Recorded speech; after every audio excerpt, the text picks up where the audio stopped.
Alors, je vais présenter Hervé Pasqua, qui est professeur de philosophie médiévale, titulaire de la chaire Jean-François Mattei et président de la Société française des études Cusen.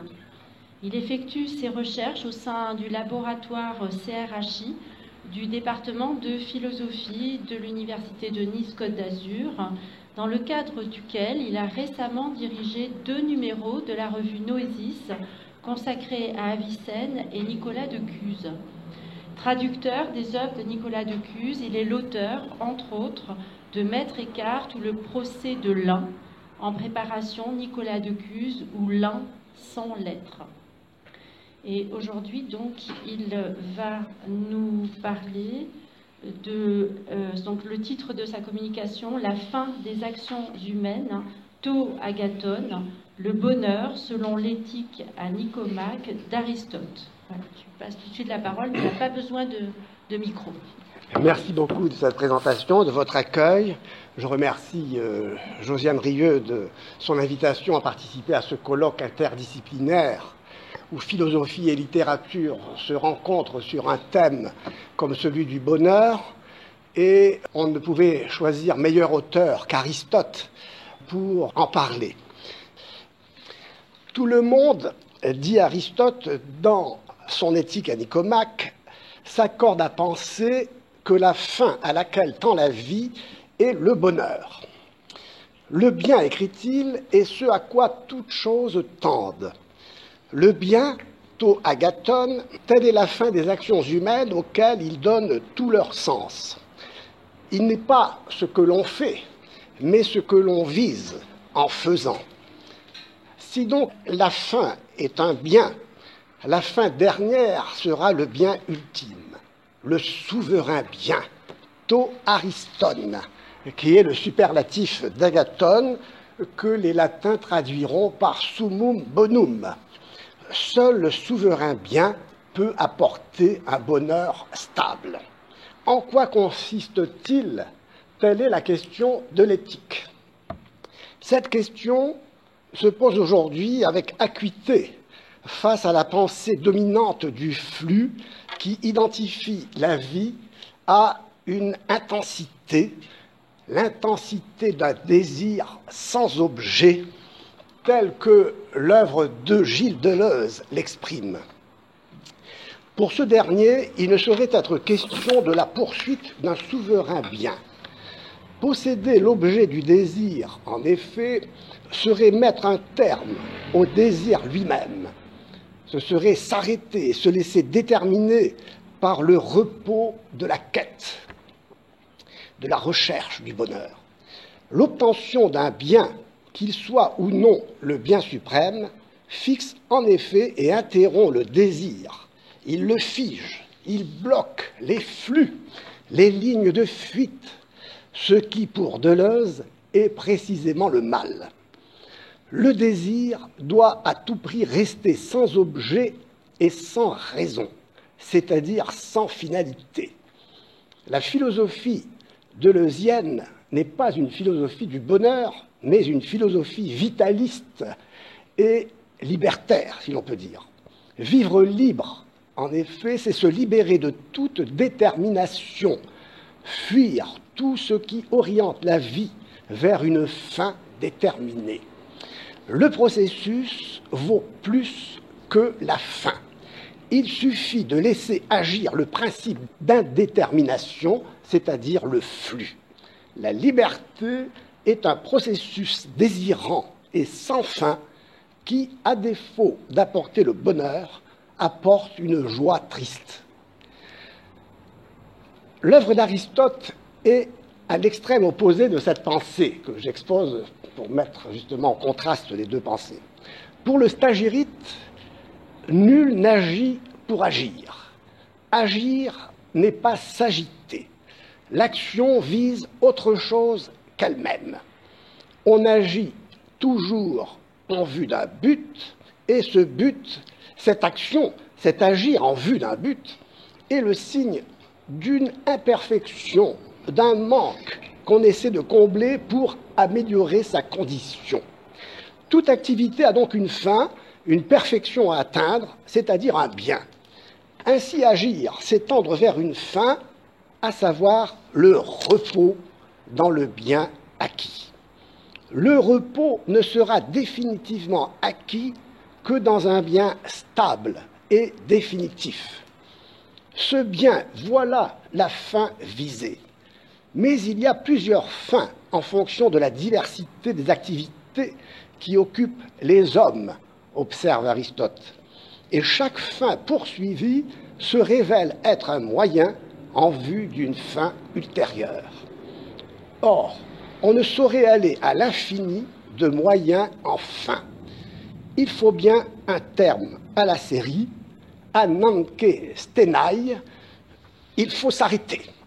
Sinon, l'action viserait l'action et se diluerait dans un flux permanent et serait, dit Aristote, futile et vaine.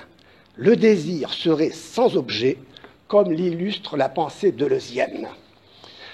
Pour l'auteur de l'Éthique à Nicomaque, chaque action doit donc avoir une fin dernière qui, en tant que telle, illumine toutes les fins intermédiaires et qui doit être nécessairement la même pour toutes les actions, car il ne peut pas y avoir plusieurs fins ultimes, elles se contrediraient. Toutes les fins, dans leur diversité, ne sont donc recherchées qu'en vue d'une fin qui est recherchée pour elle-même. On l'appelle pour cette raison fin dernière. Quelle est cette fin dernière? Comment l'atteindre? L'éthique, c'est-à-dire la théorie, a pour tâche de répondre à la première question, la morale, c'est-à-dire la pratique, à la deuxième. Cette tension vers le bien, cette aspiration universelle au bonheur traduit une finalité inhérente à la nature, au point que la nature s'altérerait, se désordonnerait et se transformerait en pur chaos si ce penchant disparaissait. Pascal l'a exprimé en une formule frappante, « Tous les hommes veulent être heureux, même ceux qui vont se pendre ». Nous parlons de la nature humaine, mais cela est aussi vrai de la nature des choses. La physis, la loi de la pesanteur entraîne les corps vers le bas. L'univers entier devrait être différent pour que cela arrive autrement. De même, l'homme tend vers une fin à atteindre. S'il y renonçait, il renoncerait à lui-même, peu ou prou. Dans un monde fermé sur lui-même, où nulle finalité ne donne un sens, une direction à la vie, le bonheur cesse de se concevoir comme accès à une fin qui nous dépasse.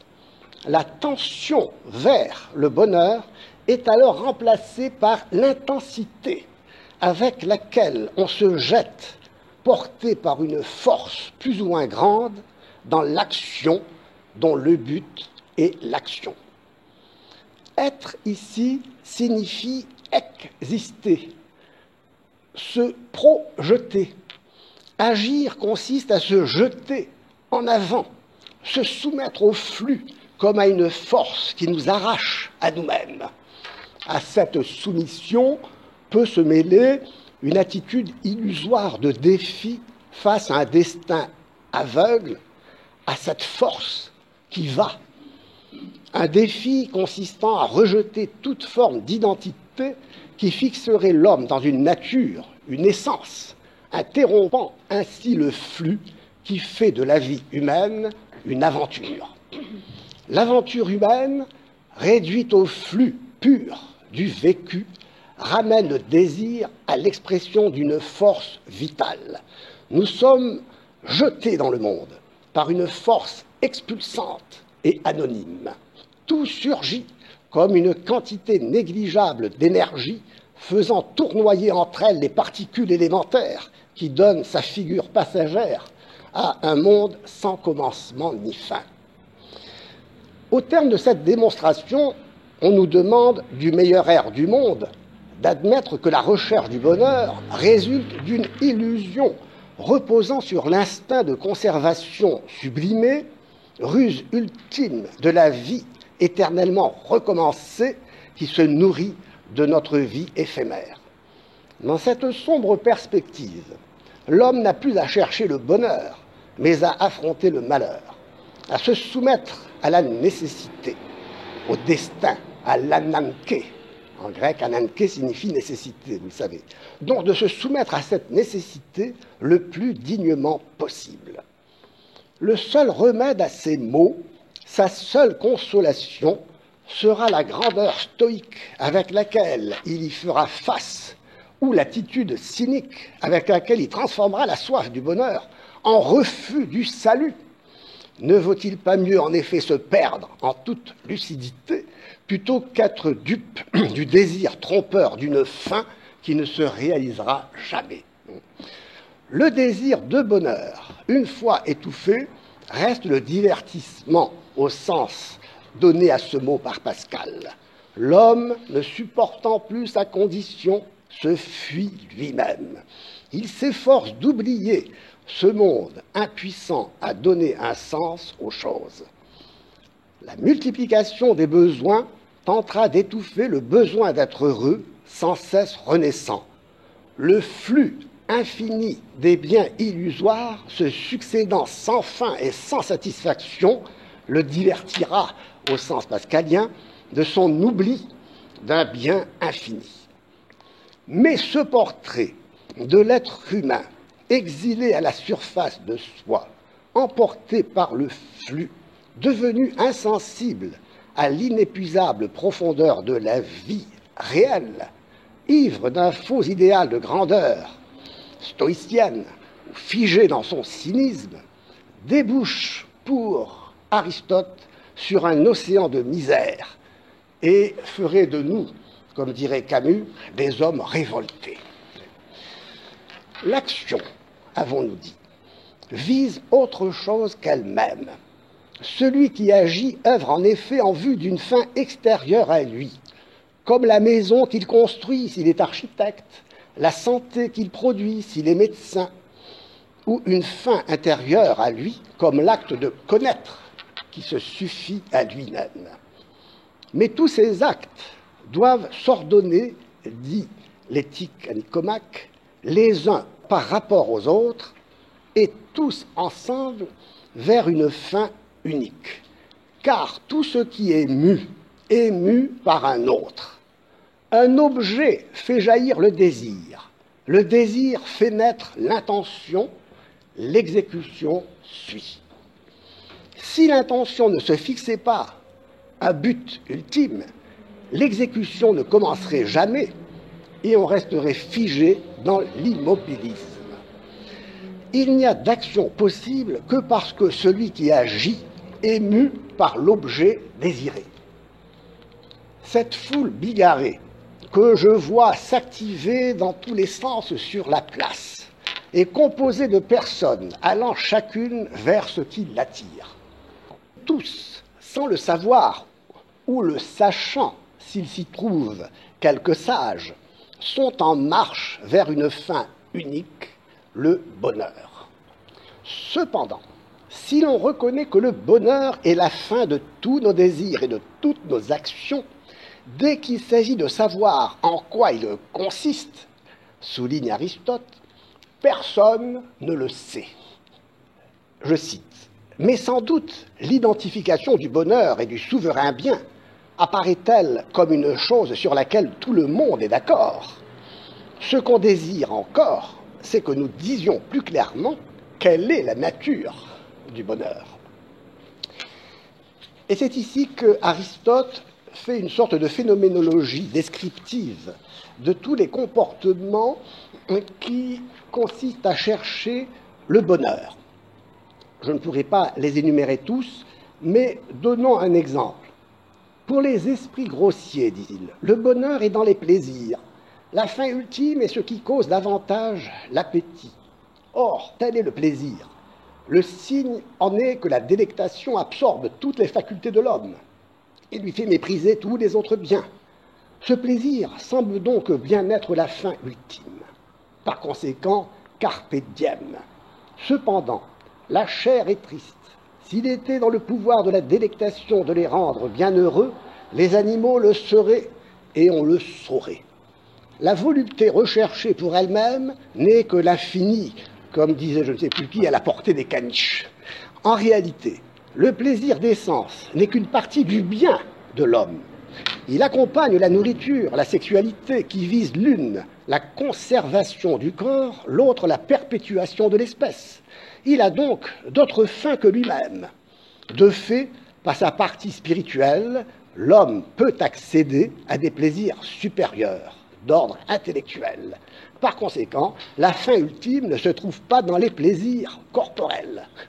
Aristote va passer en revue aussi la recherche des honneurs, la recherche des richesses, la recherche du pouvoir.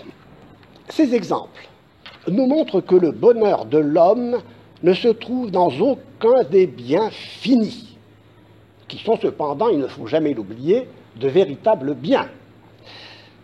Tous renvoient à un bien ultime, parfait, souverain, stable, définitif. Celui qui le cherche voit aussi que ce sont en effet de vrais biens qui apportent un vrai bonheur, mais il souffre de voir ce bonheur exposé à disparaître. C'est l'indice, voire la preuve, que le bonheur repose sur un bien parfait et durable, capable d'apaiser le désir parce que plus rien ne reste à désirer. Ce bien parfait, voilà le bien recherché, qui met en branle la volonté parce que l'intelligence le saisit comme tel. Seuls les sages qui recourent à la raison, au nous, à l'esprit, à l'intellect, savent ce qu'il est et le goûtent. Une vie agitée par les passions et sujette à toutes les impulsions en est privée. Plaisir, richesse, honneur, pouvoir, santé. Celui qui est sage voit que ce sont là des biens, certes, mais des biens passagers ne pouvant apporter le bonheur stable et sans limite qui ne se trouve que dans le souverain bien. En vérité, nous dit Aristote, tous les biens éphémères qui nous rendent heureux, une fois possédés, visent un bien qui doit nous rendre définitivement heureux. Ainsi, le plaisir est bon, à condition de ne pas être recherché pour lui-même. La richesse est bonne, si elle est considérée comme un moyen, et si elle est utilisée avec libéralité et magnificence. Les honneurs sont bons, s'ils ne sont pas recherchés pour flatter son orgueil, mais pour le bien supérieur de la cité, etc. Aucune action, aucune œuvre ne se révèle vaine dès lors qu'elles permettent de devenir meilleures en rendant les autres heureux. Car, et c'est là un point essentiel de la pensée d'Aristote, nul ne peut être heureux seul. Cette perspective aristotélicienne révèle que le bien est la réalité vers laquelle tout le monde tend. Elle montre qu'on désire le bien parce qu'il est le bien. Il n'est pas le bien parce qu'on le désire. Pour Aristote, c'est parce qu'une chose est bonne qu'on la désire. Ce n'est pas parce qu'on la désire qu'elle est bonne. Cette doctrine est l'exact opposé de celle de Spinoza, qui affirme « Ce n'est pas parce qu'une chose est bonne que nous la désirons, c'est parce que nous la désirons que nous la jugeons bonne. » Fin de citation. Elle s'oppose également, cette doctrine aristotélicienne, aux tenants de la position kantienne pour laquelle le désir d'un bien extérieur, tels les honneurs, donc les richesses, etc., est nécessairement impur. Donc ce ne sont pas de vrais biens, comme pour Aristote. Est nécessairement impur parce que intéressé. Pourquoi ce caractère intéressé condamne ce bien extérieur? Parce que ce qui est donné, c'est-à-dire ce qui est empirique, pour Kant, ce qui existe là, dehors, entache la volonté qui le désire en l'éloignant du fond de l'âme humaine. Il ne faut pas oublier que pour Kant, la bonne volonté n'est bonne que parce qu'elle ne recherche rien de bon. La volonté doit être pure, comme la raison pure. Et cette volonté, donc, serait éloignée, entachée par ce désir qui l'éloignerait donc du fond de l'âme humaine. Il faudrait ici évoquer l'œuvre de Maître Eckhart, qui a profondément marqué la pensée allemande et pour qui le fond de l'âme est sans fond. Pure intériorité, sans contact avec l'existence empirique, qui est pure extériorité et dont il faut se détacher. C'est ce que Kant appellera, lui, l'a priori. Pour ce dernier, en s'enfonçant dans l'épaisseur de l'existence concrète, l'action perd sa dimension morale.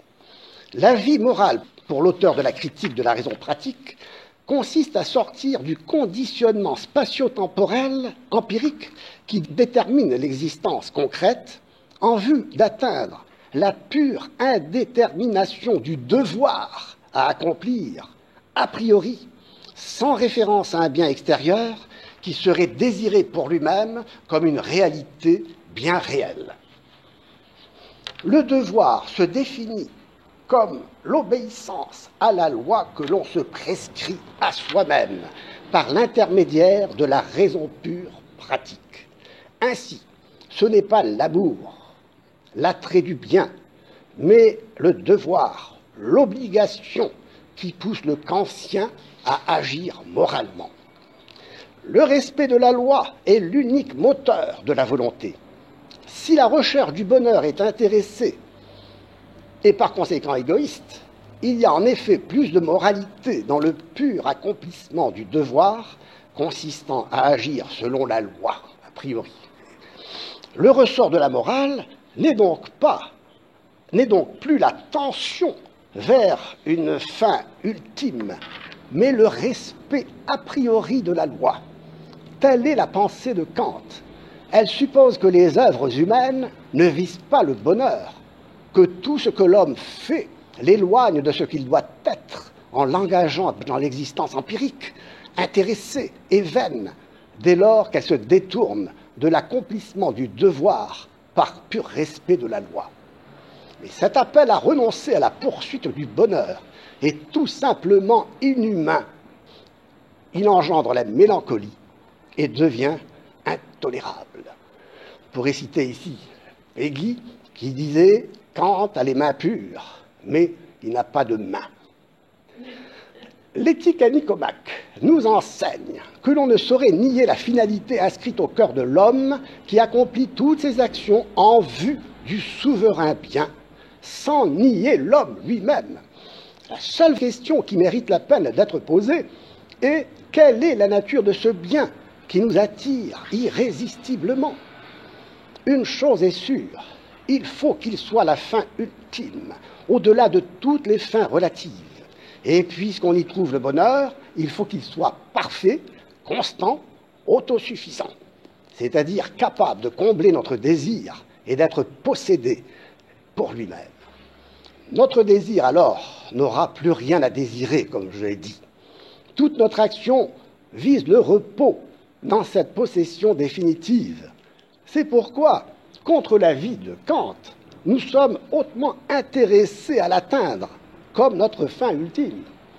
Et cet intérêt est désintéressé parce qu'il est très intéressé par le bonheur des autres. Car nul n'est heureux véritablement s'il ne fait partager son bonheur aux autres, affirme Aristote dans le livre 9 de l'Éthique à Nicomaque. Je cite, « Sans doute est-il aussi étrange de faire de l'homme parfaitement heureux un solitaire. Personne, en effet, ne choisirait de posséder tous les biens de ce monde pour en jouir seul. Le bonheur des autres fait partie du bonheur recherché. Le bonheur apparaît donc comme quelque chose de parfait, de suffisant, et comme la fin réelle de nos actions et de la politique de la cité, car le but de la politique est de permettre aux hommes de vivre heureux ensemble. C'est la recherche de cette fin qui nous donne la force de vivre et d'agir humainement. Il ne s'agit pas d'une force anonyme et aveugle. Cette force appelle la vertu. Et en grec, elle donne même son nom à l'homme, anthropos. Homme vient de aner, qui signifie force. La vertu apporte à l'homme la force d'être homme et de poursuivre le souverain bien. Elle est l'instrument du bonheur. Évidemment, quand je dis homme, n'est-ce pas? Je pense à l'être humain, c'est-à-dire donc aux hommes et aux femmes. Elle est donc éloignée de toute pratique désintéressée visant l'orgueilleuse autonomie recherchée pour elle-même. Ainsi, le plaisir, la richesse, les honneurs, etc., ne sont pas intrinsèquement mauvais. Quand ils sont accompagnés de vertu, ils n'empêchent nullement de poursuivre le souverain bien.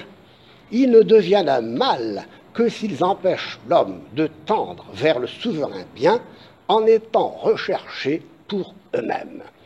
La vertu conduit au bonheur et le bonheur s'éprouve dans la vertu. Cette doctrine est à l'opposé de la morale légaliste kantienne qui sépare le bonheur et la vertu. La vertu exercée dans le monde concret de la vie quotidienne pour les unir dans l'univers abstrait de la loi morale. Aristote enseigne que le bonheur recherché in fine ne se trouve dans aucun bien fini recherché pour lui-même. Cela ne signifie pas que ces biens finis ne soient pas des biens, mais au contraire, que ce sont de vrais biens, parce qu'ils renvoient au bien infini, qui seul peut apaiser le désir sans faire disparaître le désir, car ce bien, en étant possédé, continuera d'être éternellement désiré. Le bien ainsi conçu est ultime, puisque au-delà de lui, il n'y en a pas un autre restant à désirer. Lui seul peut combler nos désirs. Donc, l'éthique à Nicomaque nous enseigne en quoi consiste le souverain bien. Nous savons que l'homme agit mu par une fin vers laquelle il tend librement, que toutes les fins s'ordonnent en série par rapport à une fin ultime, que chaque fin se définit comme un bien parce qu'en la réalisant, il devient meilleur et davantage lui-même, c'est-à-dire plus humain. Tous les biens sont désirés en vue d'un bien désiré pour lui-même, le souverain bien. Le désir infini des biens finis s'ouvre au bien infini. Ce bien dépasse la totalité de tous les biens par sa perfection. Le posséder, voilà le bonheur. Comment y parvenir? Telle est la question. Certainement pas, nous dit Aristote, au moyen exclusif des sens qui n'appréhendent que des biens passagers. Notre condition incarnée se heurte ici à ses propres limites. Reste donc l'intelligence et la volonté. Et la question est de savoir laquelle des deux permettra de s'unir à ce bien. Pour répondre à cette question, il faut observer en premier lieu que la béatitude, le bonheur, s'accompagne naturellement de jouissance, et rappeler en deuxième lieu qu'elle consiste en l'obtention de la fin dernière.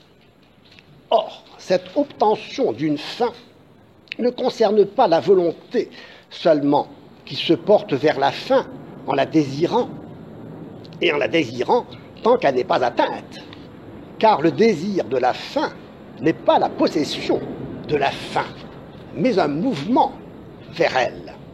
La volonté ne jouit de la fin qu'une fois celle-ci atteinte.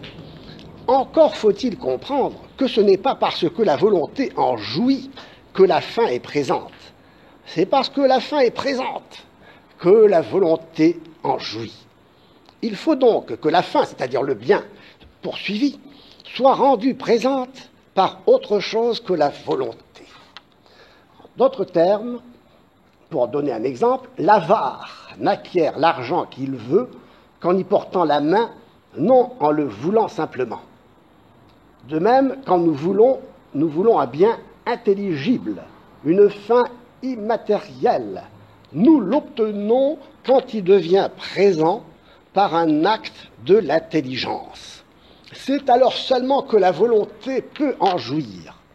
D'où l'on peut conclure que l'essence de la béatitude, du bonheur, consiste dans un acte de l'intellect qui est de contempler le bien souverain, et la jouissance dans un acte de volonté qui est de se reposer dans la possession de ce bien, une fois compris, une fois saisi, une fois intelligé. une fois reconnue comme telle par l'intelligence. La joie naît de cette vérité. La joie est un effet.